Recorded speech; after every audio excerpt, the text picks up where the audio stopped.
श्लोक 15.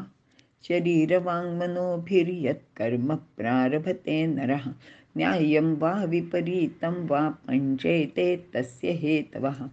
अर्थ: शरीर, वाणी व मन ह्यांच्या योगाने पुरुष जे विहित अथवा निषिद्ध कर्म करीत असतो त्याचे हे 5च हेतू आहेत. विवरण: मागील 14व्या श्लोकात कर्मसिद्धीसाठी जे 5 हेतू सांगितले आहेत ते या श्लोकात सांगितले आहेत. जसे शरीर या पदात अधिष्ठान, वाक् पदात बहिःकरण, मनामध्ये अंतःकरण, नराहामध्ये कर्ता आणि प्रारभतेमध्ये संपूर्ण इंद्रियांच्या क्रिया आहेत.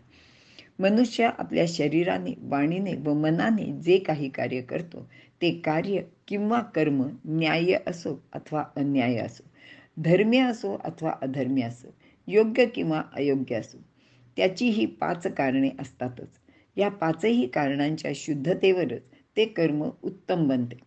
अर्थात प्रत्येक साधकाने हा विचार केला पाहिजे. शरीर, वाणी व मन या तिघांशिवाय मनुष्य काही करू शकत नाही. अर्थात ही कर्मे न्यायाला किंवा शास्त्राला धरून असतात किंवा त्याविरुद्धही असू शकतात. जसे स्वातंत्र्यासाठी किंवा सत्यासाठी लढणे हे न्याय्य कर्म आहे. पांडवांच्यासाठी ते न्याय्य कर्म होते, तर कौरवांचे म्हणजे दुर्योधनाचे साठी ते विपरीत म्हणजे धर्माविरुद्ध किंवा न्यायाविरुद्ध कर्म होते. त्याचे मागे सत्य, न्याय, धर्म अशा काहीच गोष्टी नव्हत्या, पण त्यांनी युद्धाचे कर्म केलेच. अर्थात या न्याय व विपरीत कर्मामागे वर सांगितलेली 5ही कारणे राबत होती. विपरीत कर्म करणाऱ्या दुर्योधनाची सुद्धा एक पार्श्वभूमी होती. राज्यामध्ये म्हणजे त्याचे जे वडील होते ते सर्व भावंडांमध्ये सर्वात ज्येष्ठ पुत्र होते. त्यामुळे त्यावेळच्या पद्धतीप्रमाणे राज्याचा वारसा मात्र तेच म्हणजे धृतराष्ट्र होते.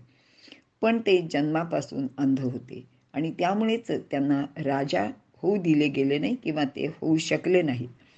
आणि घरातील ज्येष्ठ पुत्र असूनही राज्य मिळत नाही हे कारण किंवा अधिष्ठान दुर्योधनाचे मागे होते. तर पांडवांचे बाबतीत असे झाले की पंडू हा धाकटा असला तरी सुद्धा तो अभिषिक्त राजा होता, कारण धृतराष्ट्राला राज्याभिषेक करता येणार नव्हता. म्हणून तो राज्याभिषेक पंडूला केला, म्हणजेच तो अभिषिक्त राजा होता. या नायाने पांडव त्या राज्याचे वारस ठरत होते. अशा प्रकारे कौरव पांडवांमागे राज्याचा वारसा हे अधिष्ठान कार्यरत होते. ते दोघेही करते होते.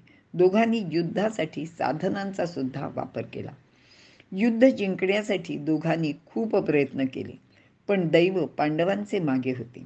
त्यांचे सर्व प्रयत्न अचूक ठरले व कौरवांना दैव अनुकूल नव्हते. त्यांचे प्रयत्न अचूक नव्हते. साधन सामुग्री उत्तम नव्हती. त्यांचेकडील योद्धे जिंकण्यासाठी लढत नव्हते. भीष्म, द्रोण, कर्ण, शल्य पराक्रमी होते, पण त्यांनी केवळ स्वतःची प्रतिष्ठा जपली आणि तीच ह्या युद्धाच्या अपयशाला सुद्धा कारण ठरली. अशा अनेक कारणांनी दुर्योधनाचे दैवाने त्याला साथ दिली नाही. परिणामतः त्याला यश मिळाले नाही. जसे शिवाजी राजांना त्यांच्या शूरवीर मावळ्यांनी अगदी प्राणपणाला लावून साथ दिली, तसे दुर्योधनाचे बाबतीत मात्र झाले नाही.